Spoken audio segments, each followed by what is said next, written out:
منافقت جو لفظ بنا ہے حروف اصلیہ تو وہی ہے، لیکن یہ لفظ بنا ہے نفقن یا نافقا۔ یہ عربی زبان کے دو الفاظ ذہن میں رکھیے۔ ایک لفظ تو آیا ہے سورہ انعام میں آیا ہے، نفق کہتے ہیں سرنگ کو۔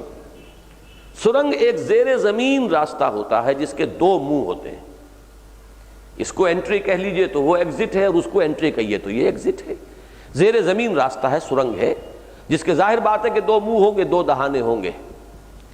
اور نافقہ بھی گوہ ایک جانور ہے، اور عرب میں یہ بکثرت ہوتا ہے، زمین میں یہ اپنا بل بناتا ہے، لیکن اس کا شکار کرتے تھے اہل عرب کتوں کے ذریعے سے، گوہ کھاتے تھے، وہ ان کی خوراک کا جز تھا یہ۔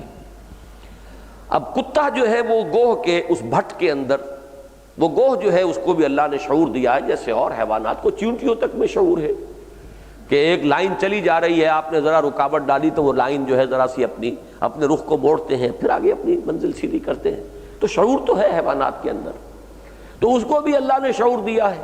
اس نے اپنی حفاظت کے لیے، اپنے تحفظ کے لیے اپنا وہ جو بھٹ بناتا ہے گوہ، اس کے دو منہ رکھے ہوتے ہیں کہ اگر کتا ادھر سے داخل ہو تو وہ ادھر سے نکل کے بھاگ جائے، اور ادھر سے اگر کوئی اسے اندیشہ ہو، کھٹکا ہو، تو ادھر سے بچ کر نکل جائے۔ تو نفقن سرنگ اور نافقا گوہ کا وہ بل یا اس کا وہ بھٹ جس کے دو دہانے ہیں۔ اس سے لفظ نفاق اور منافقت بنا ہے۔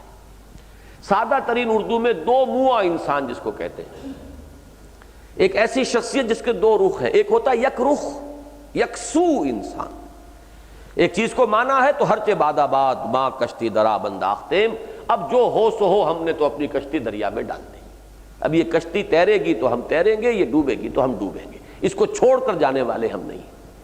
یا جیسے کہ طارق ابن زیاد نے کشتیاں جلا دیں یکسو ہونے کے لیے، تاریخ چبر کنارہ ینلو سفینہ سوخت، گفتند کار توز رہے عقل و خرد خطاست۔ یہ کیا کیا تم نے؟ کشتیاں جلا دی۔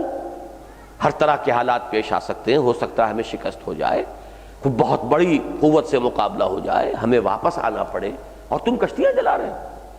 تو ان کا جواب یہی تھا، ہر ملک ملک باست کے ملک خدائے ماست۔ اب یہ کہ پیچھے کا خیال ہی نہ رہے، ہمارے لیے تو ہم تو مسلمان ہیں، ہمارے لیے ہر ملک ہمارا ملک ہے، اب یہی رہنا ہے، یہی مرنا ہے، اگر شہادت ہی کی موت ہے تو وہ یہی آئے۔ تو کسی کے ذہن میں واپس لوٹنے کا کوئی خیال ہی نہ رہے، یکسو ہو جائے انسان۔ ایک یہ کیفیت ہے صاحب ایمان کی، یہ کیفیت کہ ایمان لایا اللہ پر، ایمان لایا اس کے رسول پر صلی اللہ علیہ وسلم، آمنوا باللہ ورسولہ۔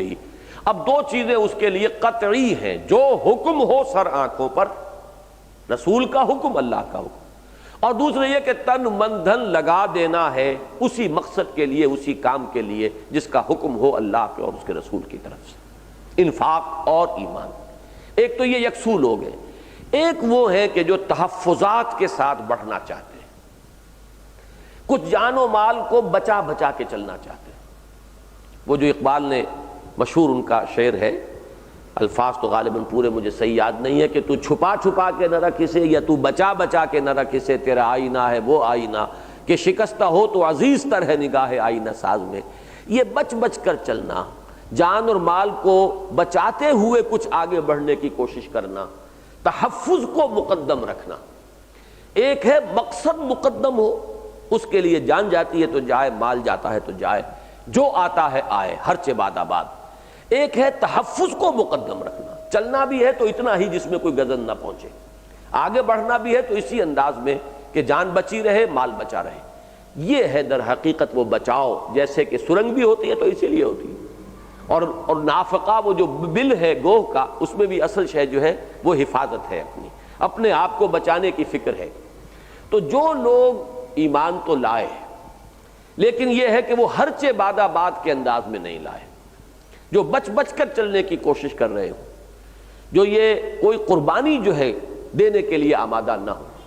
اس کا ایک نقشہ کھینچا گیا ہے سورہ حج میں، وَمِنَ النَّاسِ مَن يَعْبُدُ اللَّهَ عَلَى حَرْفٍ فَإِنْ أَصَابَهُ خَيْرٌ اطْمَأَنَّ بِهِ وَإِنْ أَصَابَتْهُ فِتْنَةٌ انقلب عَلَى وَجْهِهِ خَسِرَ الدُّنْيَا وَالْآخِرَةَ ذَلِكَ هُوَ الْخُسْرَانُ الْمُبِينُ۔ لوگوں میں سے کچھ ایسے بھی ہیں جو اللہ کی بندگی تو کرتے ہیں، کرنا چاہتے ہیں، لیکن کنارے کنارے ایک طرف ہو کر مجدھار میں کودنے کو تیار نہیں۔ علی حرف، حرف کہتے ہیں کنارہ، کہ کنارے پر زیادہ گہرے پانی میں جائیں گے ڈوبنے کا اندیشہ ہے، مجھدار میں جائیں گے تو پتہ نہیں جو بہاؤ ہے پانی کا اس کا ہم مقابلہ کر سکیں نہ کر سکیں۔ جو بھی طبیعت کے اندر ان کے ہے آمادگی ہے، چاہتے بھی ہیں، وہ عاقبت بھی چاہتے ہیں لیکن دنیا کو بھی ہاتھ سے دینے کے لیے تیار نہیں۔ آخرت کا نفع بھی مطلوب ہے لیکن دنیا کا بھی کوئی نقصان اٹھانا جو ہے یہ منظور نہیں۔ یہ جو کیفیت ہے وَمِنَ النَّاسِ مَن يَعْبُدُ اللَّهَ عَلَى حَرْفٍ، اب اس کی تشریح کی گئی فَإِنْ أَصَابَهُ خَيْرٌ اطْمَأَنَّ بِهِ، اگر اس کو خیر ملتا ہے یا خیریت رہتی ہے یا مال غنیمت مل رہا ہے تو بڑا مطمئن ہے، شاداں و فرحاں ہے، اس کا ایمان بھی ٹکا ہوا ہے، اس کی ساری کیفیات جو ہیں وہ صحیح ہے۔ وَإِنْ أَصَابَتْهُ الْفِتْنَةُ انقلب عَلَى وَجْهِهِ، اور اگر کہیں آزمائش آ گئی، فتنہ آ گیا، امتحان آ گیا، کوئی کٹھن مرحلہ آ گیا تو اوندھے منہ گر پڑتا ہے۔ خسرت دنیا والآخرہ، یہ ہے کہ اس کو خسارہ ہوا دنیا اور آخرت دونوں کا۔ ذالک هو الخسران المبین، اور جان لو کہ یہی ہے اصل خسارہ، یہی ہے واضح اور صاف خسارہ، یہی اصل تباہی اور بربادی ہے۔ تو یہ ہے منافق۔